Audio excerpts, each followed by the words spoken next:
Hi friends, now we have a laptop motherboard. In the laptop, I will show you how to switch on the motherboard without power switch. First, need to be find the power switch connector. Here is the power switch connector here. Here they mentioned PWR power. In the power connector, you will get four connections will be there here. One, two, three, four. Same like this. One, two, three, four. In most of the laptops, if you short one and two, it will power on.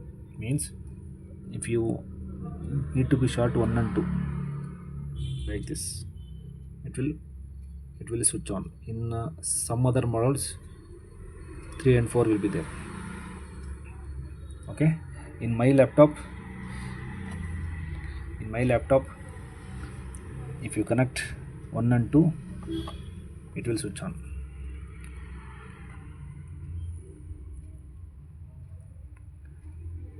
One and two. Okay.